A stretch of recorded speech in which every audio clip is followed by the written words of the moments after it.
Hello friends, आप लोगों का स्वागत है हमारे चैनल स्काई स्टडी पॉइंट में। बिना देर करते हुए शुरू करते हैं। आज का हमारा टॉपिक अम्ल क्षार लवण।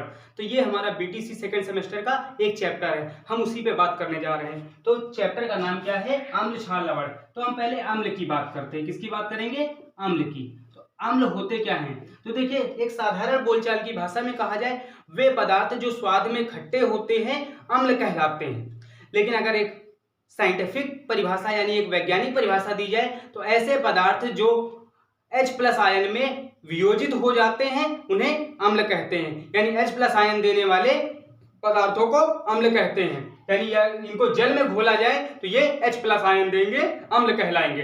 तो इसकी परिभाषा हम लोग क्या लिख सकते हैं? वे पदार्थ जो जल में घोलने पर H+ आयन देते हैं, स्वाद में खट्टे होते हैं, अम्ल कहलाते हैं। अम्ल के उदाहरण कौन कौन से हो सकते हैं? जैसे HCl हाइड्रोक्लोरिक अम्ल हो गया हमारे पास। दूसरा हमने जैसे इसमें ले लें H2SO4 सल्फ्यूरिक अम्ल, HNO3 ये नाइट्रिक अम्ल। इस तरीके से हमारे पास ये अम्ल हो गए। अगर हम क्षार की बात करें, नंबर 2, क्षार क्या होता है? ऐसे पदार्थ जो स्वाद में कसैले होते हैं, इनका स्वाद यानी तीखा होता है, जल में घोलने पर OH- आयन देते हैं, क्षार कहलाते हैं। मैंने क्या बताया? ऐसे पदार्थ जो जल में घोलने पर OH- आयन देते हैं, स्वाद में तीखे होते हैं, कसैले होते हैं, क्षार कहलाते हैं। तो देखिए इनमें क्या है, जैसे NaOH ये क्षार हो गया, KOH क्षार हो गया, NH4OH ये क्षार हो गया।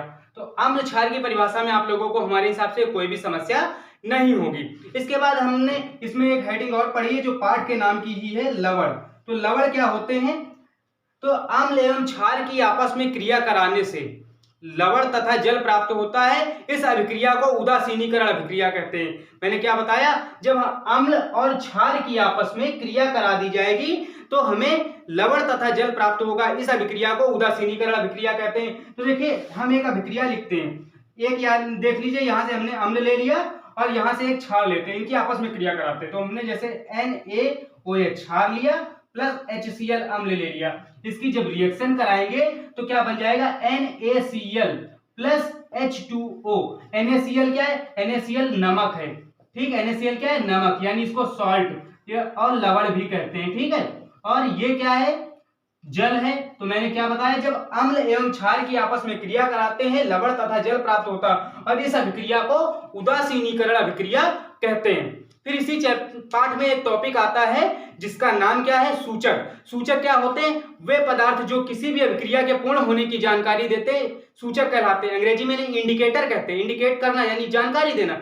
ऐसे पदार्थ जो किसी भी अभिक्रिया के पूर्ण होने की जानकारी देते हैं सूचक कहलाते हैं। और एक दूसरी परिभाषा लिख सकते हैं, इनका एक माध्यम में दूसरा रंग तथा दूसरे माध्यम में दूसरा रंग होता है। जैसे नीले लिटमस पेपर को अम्ल में डुबोएंगे तो लाल हो जाएगा।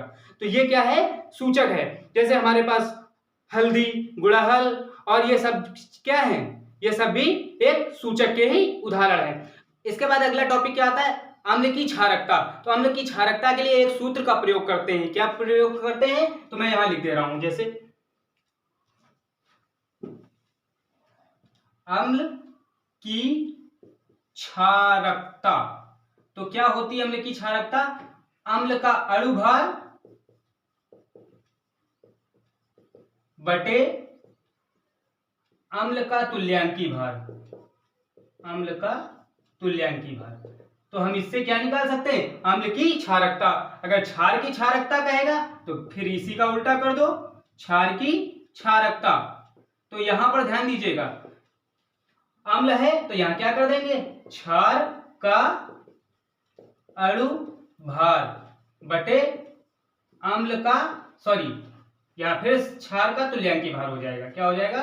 क्षार का तुल्यांकी भार। तो यहां तक आपको कोई समस्या नहीं होगी।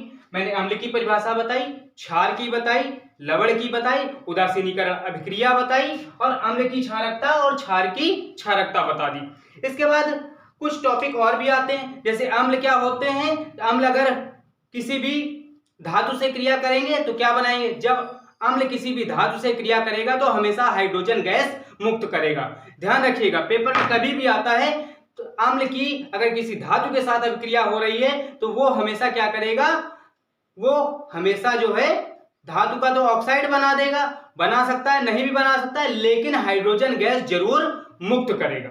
फिर एक इसी में टॉपिक और आ जाता है, उसका नाम है प्रतिअम्ल। प्रतिअम्ल को एंट एसिड बोलते हैं। जब हमारे पेट में अम्लीयता ज्यादा हो जाती है, जिसको एसिडिटी के नाम से जानते हैं, अगर एसिडिटी ज्यादा है उसको कम करने के लिए एंटी एसिड दिया जाता है, जिसको एंट एसिड कहते हैं। ठीक है, तो ये बात आपको क्लियर हो। एंट एसिड जब हो जाता है हमारे शरीर में ज्यादा, तो जैसे हम लोग इनो वगैरह यूज करते हैं, ये सब प्रतिअम्ल हैं, तो इन्हें क्या बोलते हैं? प्रतिअम्ल। जो हमारी एसिडिटी को दूर करने के लिए, अम्लता को दूर करने के लिए जिनका प्रयोग करते हैं, ये क्षार पदार्थ होते हैं, क्योंकि अम्ल क्षार मिलकर लवण बनाएंगे और जल बनाएंगे, तो हमारे पेट की एसिडिटी तभी दूर हो जाती। यानी कहने का मीन्स क्या हो गया कि अम्ल की अम्लीयता को दूर करने के लिए क्षार का उपयोग किया जाता है, जिन्हें प्रतिअम्ल कहते हैं। तो आप लोगों को एक चीज और बताना चाहूंगा, इसमें कुछ नाम पूछ लेता है, जैसे बेकिंग सोडा का सूत्र बताइए, तो बेकिंग सोडा NaHCO3 होता है। अगर कहे धावन सोडा का सूत्र बताइए तो Na2CO3.10H2O होता है। विरंजक चूर्ण का सूत्र पूछे तो CaOCl2 होता है। तो अगर अमोनियम क्लोराइड पूछे तो NH4Cl होता है। तो इन सूत्रों को आप लोग थोड़ा सा ध्यान रखिएगा। तो इस टॉपिक को ज्यादा कोई बड़ा टॉपिक है नहीं, मैंने इसको आपको जो है ब्रीफली समझा दिया। अगर आप पेपर के लिए रिवीजन कर रहे हैं तो बहुत ज्यादा कारगर ये वीडियो होगी। आप हमारे चैनल पे अगर नए हैं तो इसको सब्सक्राइब कर दीजिए, अगर आप चैनल को सब्सक्राइब कर चुके हैं तो इसको शेयर कर दीजिए और हमारे चैनल पर बने रहिए। धन्यवाद।